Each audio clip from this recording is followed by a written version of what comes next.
Yes, welcome back to our channel, Sporting Announce. Don't forget to like, share, and subscribe to this video. So we're moving on straight to the video, and this is the EPL edition of our video, and we'll be moving straight on. What do you think about the EPL this season? Yeah, the EPL this season has been amazing. We've seen a lot of teams fighting to win games. We saw the last game for Manchester United beating Chelsea with two red cards in that game. Sanchez and Casemiro getting red cards in that game. Yeah, that's Casemiro's red card. We'll be speaking on that later when we're talking about the Manchester United Chelsea game. Let's move right into the fixtures, the results, and what they played. That's the game.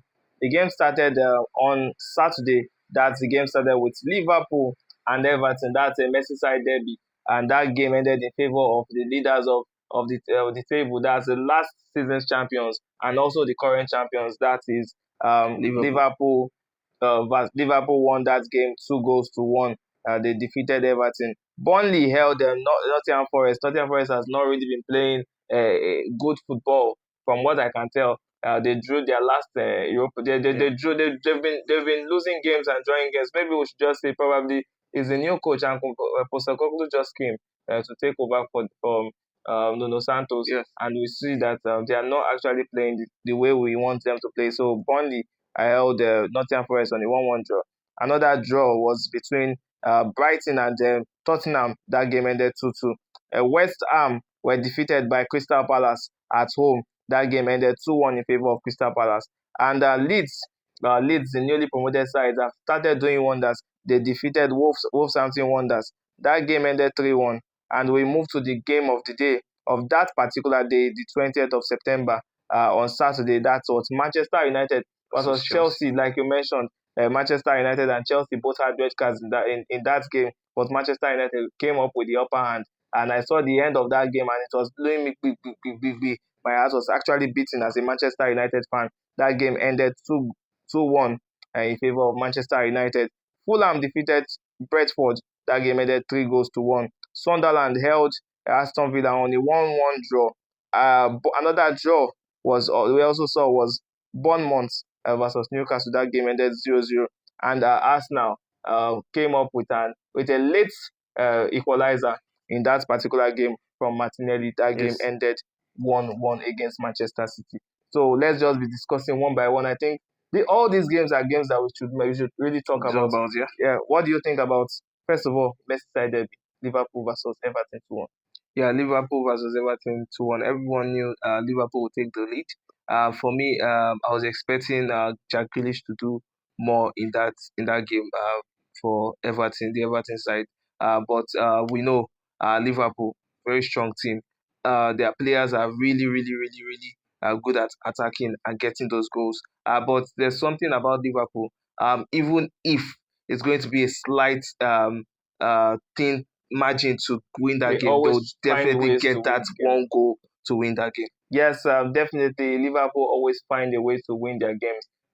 This season has not been a season for them. They've been winning with only one goal margin, just in almost all their games, and it has always been like the dying minutes. I actually read somewhere that Frimpong and Wiz brought in the Bayer Leverkusen late magic, and now we're already seeing Liverpool are now the team that always score late goals and try to win it at the end of the game. I actually see they've not drawn any game, and they've not lost any game this season. They've won all, and most of them out of all those games are late winners and slight victories for them. So let's move on to Nottingham Forest and Burnley. That game ended 1-1. What do you think? Is it the new coach? Yeah, for me, I would say yes. The new coach is part. I think is still trying to know the players is going to start. I know the players is going to bench as well. So 1-1 is a fair assessment for him because their last game they lost 3-0, and so he's just trying to get his feet back in the EPL. Yes, and in the EPL we know that a draw is actually better than a loss. Yes. Because that 1 point can actually go a long way for you. If another team loses and you have a draw, you actually have the upper hand in that particular tie. And when it comes to the table, you have a point. Yes, and when it's getting towards the end of the season, that 1 point that you got can actually move you out of relegation. Yes, let's move on to another game. That's Tottenham. Tottenham versus Brighton. That game ended 2. Yeah, Tottenham, Brighton. Brighton, not a small team. Tottenham Hotspur as well, Not a small not side a as small side as well. And we have been seeing what Tottenham Hotspur has been doing. They are part of the top teams in the EPL this season. And yes, Tottenham Hotspur doing well, and I expected that from them. Yes, I actually love Tottenham Hotspur, current Europa League champions. Were defeated by PSG in the Super Cup after leading early 2 goals. On penalties, they were defeated. And I actually say that I actually love the fact that Brighton are actually drawing games, because Brighton, and they see Manchester United for face. I can imagine how tough Manchester United versus Brighton is going to be this particular season. So I actually see them as a team, a very big contender for Manchester United's positions. So I don't really have anything to say about that. So we're moving on to the next game. That's Crystal Palace. Like I mentioned, this all the games this week were games that we cannot really overlook. That's Crystal Palace defeated West Ham 2 goals to 1. Yeah, West Ham hasn't been playing very well this season, and yes, I've been seeing them play. I think the factor is because of Mohamed Kudus leaving West Ham to Tottenham, and yes, he brought his magic to Tottenham, and he took his magic from West Ham. So I think West Ham has not been winning games this season, and yes, it was a befitting defeat for them. Yes, for me, Crystal Palace winning that particular game versus West Ham, I think it was something that we knew. Crystal Palace are the current Community Shield champions, Yes. current FA Cup champions as well. So we can actually say that they are a team that we should actually watch out for in this particular season. They might actually look for a chance to make it to the top 4, because now they are in Europe. But so, I love something about Crystal Palace. They don't even look at the fact that Eberechi Eze has left their team, and they are playing good football even without Eberechi Eze. Yeah, they have Mateta, and they always sing this song. So let's now move on to another game. That's the newly promoted side, Leeds United defeated Wolves. Yeah, Wolves has not gotten a point this season. They are currently bottom on the table. And yes, I think any team right now will beat Wolves. I don't know how they are doing it in some other competitions, whereby they win they take some other competitions more serious than the EPL. Yeah, but those other competitions, they are still going to leave it one day or another. So let's just move on. Should I talk about the next game? That's which is Manchester United versus Chelsea, or we should just save that for later? So Fulham defeated Brentford. Brentford that were very strong before. Now they are receiving from Fulham. That game ended 3 goals. Yeah, you said Brentford are a good team. Yes, they are. But we have the Nigerian players in Fulham. We have Alex Iwobi, we have Calvin Bassey, and our young Nigerian star also has joined them. Chukwueze has joined them as well. So those three are doing well in the EPL. Yes, and those are really solid players for Nigeria. They are presently first team players for Nigeria. And congratulations to them on that win. That game ended 3 goals to 1 in favor of them. Sunderland, I think this is the only game that we're not really going to dwell on. That Sunderland and Aston Villa, that game ended 1-1. That was a draw. I think that's a good draw for Sunderland, because we saw they've won some games, and they've drawn a couple, and just at least probably a loss or two. I think the newly promoted sides, are actually doing very well for themselves this particular season. Let's move on. Bournemouth were held on a 0-0 draw by Newcastle. I don't think we should dwell on that as well. So let's move on. 2 games that we're going to be talking about. Let's move on. Let's first start with Manchester United versus Chelsea. Manchester United had a red card at 45 minutes plus, and Chelsea also had a red card 4 minutes into the game. Yeah, for me, it was an obvious red card for Chelsea. Sanchez trying to grab the player and all. So yes, it was an obvious red card. I think Manchester United capitalized on that red card until Casemiro, would I say, clumsy. Yeah, got a second yellow. Yes, his clumsy mistake got him a second yellow card. Yeah. Some people actually blame the coach for not removing him. I was actually in an argument and I was saying that it's not easy to remove a player when it's still the first half. Supposing Casemiro used the experience, whatever he could like. I was hearing someone actually make the argument, and it's a fair argument. He doesn't do the same things in Real Madrid where he came from, and now he's getting a series of red cards for Manchester United. Yeah, for me, okay, let me just say something about Casemiro. Our coach, that's Ruben Amorim, is meant to know the style of play of Casemiro. He doesn't play with he plays with a lot of strength. Yeah, it's rough. So it's very rough. So if you see that kind of player and it's on a yellow card, try to remove that player.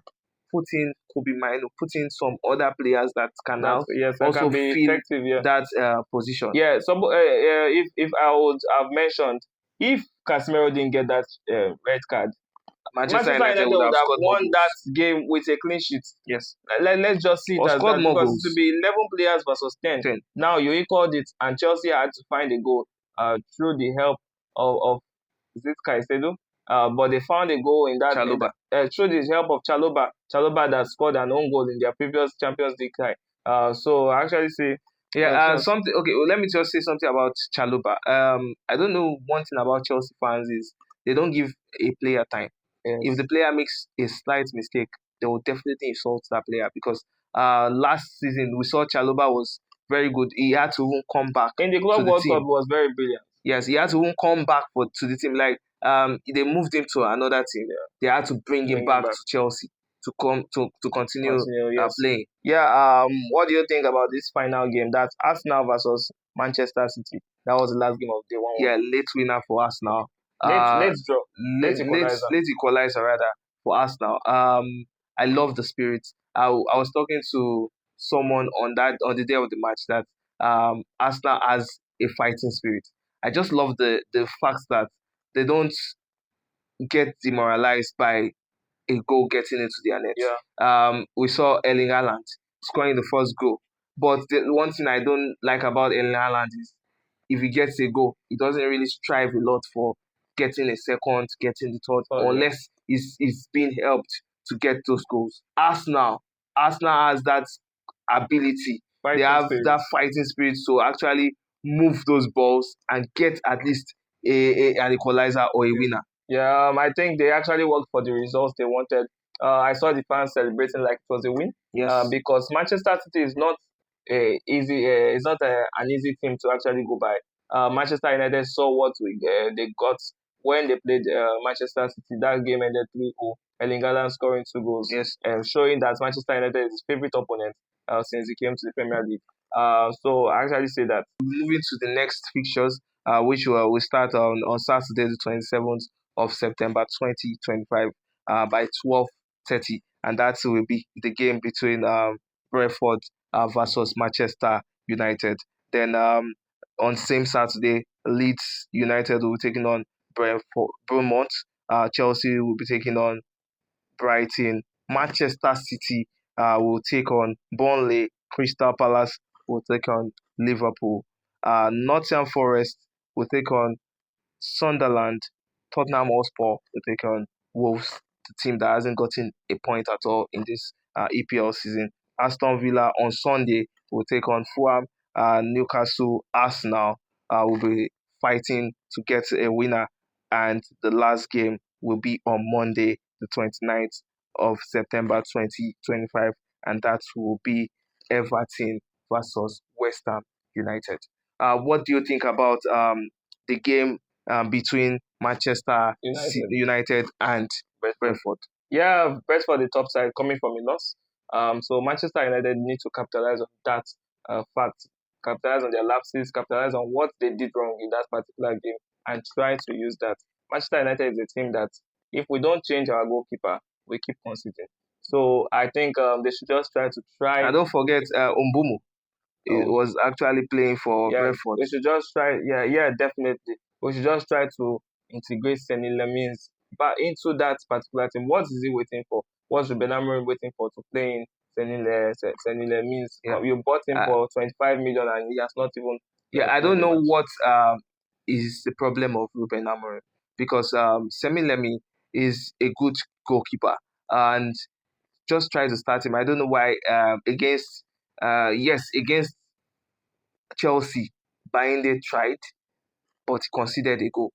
Against Arsenal, he conceded goals as well. So I think Bayende needs to be benched and Yeah, Semilemi try taking. Senile means. Let's see Let's how. see what he will play. Yes, whether he can fight for the number one It's jersey. just like Sesko. He doesn't use Sesko all the time, but Yeah. one or two times we see the impact of Sesko. Yes. Though he hasn't scored a goal, but we're seeing his impact. Yeah. So one other game of the week that we'll be talking about is Crystal Palace versus Liverpool. Yeah, Crystal That's Palace a versus replay of of the the finals finals of of the Community Community Shield. Shield. Yes, so we actually say that that particular finals, that particular game is actually going to be like a finals because Liverpool are trying to look for how to beat Crystal Palace because they were shocked, stunned when Eberechi Eze's team, Eberechi Eze Mateta's team came up with a very good performance at the Community Shield. And I think Liverpool are going to try to edge this particular game because they're the champions and they're looking for six games. Yes, so Liverpool should be edging that for me because Liverpool has the fighting spirit. Yeah. Because if they don't have that fighting spirit, they won't be winning And games. they also have the Arsenal. They have Isiak. They have a lot of players. They have Wiz. They have Frimpong. They have new players that they've integrated into the team. Most especially, I will also always mention Isiak. Yeah, the game of the week is Newcastle versus Arsenal. Yeah, Arsenal. Arsenal this week is actually games of the week. They played against Manchester United for the first match. They played against Chelsea, Manchester Manchester. They played against Manchester United, United, played then against Liverpool. Then Manchester now City we're hearing that they're playing against against Newcastle. Newcastle. So Newcastle a top side. Arsenal also a very very top side. Looking forward to staying on the second position because a loss can actually take them down, and Manchester United can actually climb up. So a loss to for Arsenal or a draw won't really help them. So I actually think that Arsenal is going to edge that game. Yeah. So we're talking about Victor Gyökeres. Yeah. What do you think about Victor Gyökeres this season? Yeah, Victor Gyökeres this season scored 4 goals. He scored 4 goals for Arsenal in all competitions, showing that he's actually a good striker. The reason why they bought him was to score goals. But I don't actually see his play. Maybe probably sometimes he comes in as a sub, and sometimes he starts. But I actually love the way he plays. I love the fact that he I love the fact that he's a very good prolific striker. Yes. Coming from Sporting SB where he played under Ruben Amorim and also his former head coach. Now we're seeing what he's doing at Arsenal. Yeah. One other question I have is I'm looking at Erling Haaland Mm. and his high goal scoring Yeah. factor, and he's like a goal machine. Do you think he's going to sustain this goal scoring ability till the end of the season? Yeah, let's just see because Erling Haaland is the kind of player that he scores early. Yeah. And knowing the fact that there's no more Hurricane that is at his back. And uh, Liverpool's Mo Salah cannot see the same way he used to score Yeah. before in this present season. He can't see that particular similarity in his scoring. So this particular season, I actually think Alan is going to try his best if he's not injured to keep scoring Yeah. because he's scoring for both country and also for club this season. I also think Haaland is playing for the Ballon d'Or because if you look at the rate in which Haaland puts the goal in the net, he is actually playing to get Yeah, at least a place in the yeah, Ballon d'Or ranking. a high If not place. just, if not for the fact of the best goal scorer, Alright, yeah, at least to because place in because the Ballon he d'Or. moved from being number 2, the last Ballon d'Or ranking. We know where he finished. Yes. So he finished at number 26. 26. So I think that's very poor for an Erling Haaland. That's a very poor position. But I think this season is actually doing. But we know Ballon d'Or is not based on only personal achievement. It's based on they normally use what your club wins, what Yes. your club country wins as I well. think last season was very terrible for Manchester City. They won no trophy. That was like their first season Without a without trophy, a trophy. And yes, from being the best team in the world to being one of the the teams without teams some without anything. anything. But you know the fact that even with their worst season, they finished third in the Premier League. So meaning that you can actually be bad, but still be better than some others. Yes, but like Manchester United, you say, being in the worst season of Manchester United finished 15th on the table, Yeah, and them being their worst season, finished finishing third third. I never knew Pep Guardiola could actually still take Manchester City to that third position position. because I was like, Manchester City might not really even see See a Champions League. chance to get into the Champions League spot, but that fight, that fighting spirit is always there to get and win more games. Yes, so we'll be moving on to we've talked about Jokeres, talked about the fixtures, we've talked about the results. So let's now move on to the table. That's Liverpool top in the table at number one. That's they are number 15. They have 15 points Points, yeah. rather. They are number one on the table. Number two on the table is Arsenal. They have 10 points. Number three on the table is Tottenham. They have 10 points. Number four is Bournemouth. They have 10 points. Number five is Crystal Palace and they have 9 points. Number six is Chelsea with 8 points. Number seven is Sunderland, the newly promoted side. Very shocking with 8 points.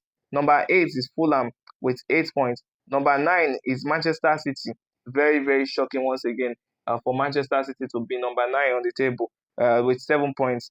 Number 10, Everton with 7 points. This is not shocking at all because number 11 is Manchester United with 7 points and minus 2 goals. Number 12 is Leeds United with 7 points. Imagine Leeds United sharing the same points with Manchester United in just first 5 games. This is very terrible for Manchester United. And Newcastle number 13 with 6 points. Brighton number 14 with 5 points. Number 15 is Nottingham Forest with 5 points. Number 16, Burnley with 4 points. Number 17 is Brentford with 4 points. And let's go to those that are leading the relegation battle. That's Aston Villa with number 18 with 3 points. Number 19th on that log is West Ham with 3 points. And we also have the team that has recorded no points and with minus 9 goals. That is Wolverhampton Wanderers.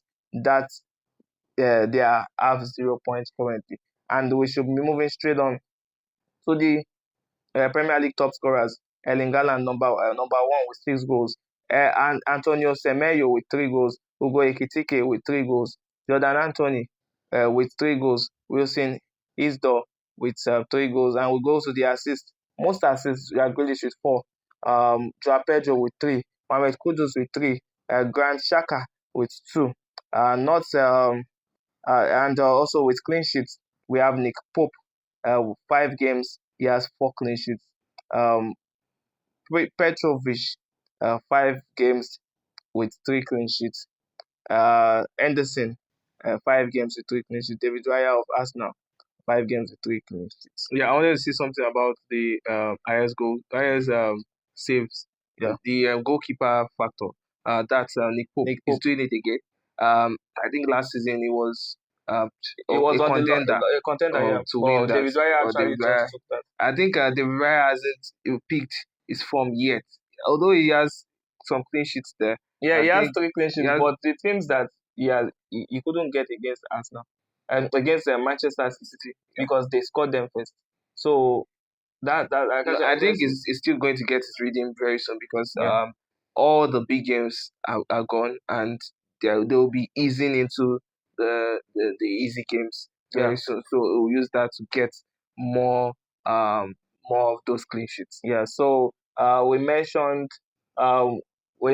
that the Ballon d'Or we're saying that the Ballon d'Or Yes. was ranked, and we mentioned some players in the Premier League let's just listen to those Yes, players in Premier League. yes, we'll be How they telling plays. you the players how they play from Premier League at Yes. the Ballon d'Or, which was just concluded. And we have number 4 position, we had Mohamed Salah. Number 8 position, Cole Palmer. Number 9 position, Donnarumma. Although he got that for For PSG. PSG, but Now now he's he's a Manchester Manchester City City player, so we can also call him player, a Premier a League Premier player. League player. So number 15, Victor Gyökeres. We also know that Was a was from Sporting player, Sporting yeah. and bringing it to Arsenal. Then Alexis McAllister, well deserved. Erling Haaland, McAllister 22 on the log, and Erling Haaland 26 on the log. That's a very shaky number. I don't really buy to that, but we'll just have to have it. Number 27, Declan Rice. Number 28, Virgil van Dijk, and number 29, Florian Wirtz. How do you see that list? Yeah, I see the list as so many players that are integrated to this list that they are calling Premier League players. They got this performance From from their their former former team. clubs. Yeah. So We actually have we saying have just we have just Erling Haaland, McAllister, Mo Salah, Mo Hala, Salah, Declan Rice, Rice, Virgil van Virgil van Dijk, Dijk, get Cole Palmer, Obama, yes. getting it from the But Premier League. there's one person that I'm actually it is that is Mo Salah having a higher number than Hakimi. I just think that will that affect uh, the CAF Player of the year award? This one that we're seeing that Yeah, for he me, has a higher number than to this, and also the women's one too. It happened that way that we saw Baba Banda and Chobwinga are actually on the Ballon d'Or the top list, 20 list. and we Will it don't have. affect a Nigerian winning that I particular I I, I competition? think CAF should have another Criteria? Yes. criteria to get their winners, because I think yes, the Ballon d'Or always influence some of the lists, but the years which Asisat Oshuala has won the She was the only player in the top she, 20. yes, she was only the only player in the top 20 in the Ballon d'Or, but sometimes she has six. Yeah. Sometimes she does not She does appear in not the make it. No, Ballon d'Or. but no African makes it as well. Is remove the Arsenal, the Africans getting it, but she wasn't in the Ballon d'Or. Yeah. So I think CAF should also use our own African football, the AFCON, what you played in your separate clubs, to actually judge separately. Yeah, me, I actually feel that the Ballon d'Or should not really affect the CAF Yes, because awards. we saw what Hakimi did. He won the Champions League. He won the Club World Cup. He won He won all he the won leagues all the in competitions competitions in the in French league. France. Yeah. And yes, he's still doing it. He's still doing it now as a Yes. player in the in Country, PSG but oh my, for even his national team team is Morocco, doing that. he's So actually I doing a think spectacular those accolades should actually be looked into into the first, defender with because Mo Salah already has the CAF CAF. best player. Yes, I think a new person should should actually get actually it get this it. time. Yeah. Yeah, so For me, in this particular list, I actually think Kopama should have been lower. Because of his performance in the Club World Cup, they made him number 8 in that particular list. He should not have been in the top 10, let's talk briefly about Alessia's the team of the team of week. the week. So he said Martin Dubraka is the goalkeeper of the week. Neko Williams is defense in the defensive factor. He said Neko Williams. Then Michel for the defensive sector. Then we have Gravenbench. We have Stash. We have Bruno Fernandes. We have Alex Iwobi. It's very good seeing Nigerian stars being integrated to team of the week Yes. of foreigners. Yes, and it's also refreshing seeing a Manchester United player on this list, meaning that Manchester United actually did well. Bruno Yes. Fernandes scoring a goal in that particular game, and we're seeing what he does as a captain. There's a thing when you see who scored for Manchester United, I say and Bruno you see your Fernandes. captain being the one that scored. I actually think that actually is a very good addition for Manchester So United. for the forward, we'll talk about Doku. of Manchester City, Richarlison of Tottenham Hotspur, have Ugo Ekitike of Liverpool. Then the manager is Daniel Frank. Yeah. So that's the manager of the week for Alan Alan Shearer. Shearer, yes, sir. Actually agree with his lineup. He doesn't really make mistakes when he gives his team of the week. I think he actually should. It deserves more money for this particular team of the week. Yeah, The thing enter. yeah. For me, I'm just happy for Bruno Fernandes because all efforts not wasted. Scoring a goal and trying to get the team in place to actually get that win Yeah, against Chelsea. I know. Is not a small side. Chelsea is also a top side, and winning 2-1 against Chelsea. Yes, and also the young lad Gavin Bench. I actually see him as one talent, and also Doku as talent. I see both players as talents that we're going to see in the Premier League for seasons and seasons to come. Yeah, so I think we'll be wrapping up our Premier League show on Sporting and Out. Don't forget you can bet on 1xBet using our promo code Sporting and Out, SPORTINANDOUT, Sporting Sporting and and Out. Out. Just go to the website. One just Just go go to the website 1xbet.com and go to the place of referral. Put our promo code Sporting and Out, SPRTINANDOUT, Sporting Sporting and and Out. Out. And yes, get up to 300% 300% bonus bonus. using our promo code. And also, please bet responsibly. This ad is above 18. And thank you guys for watching today's episode. Please like, share, and subscribe.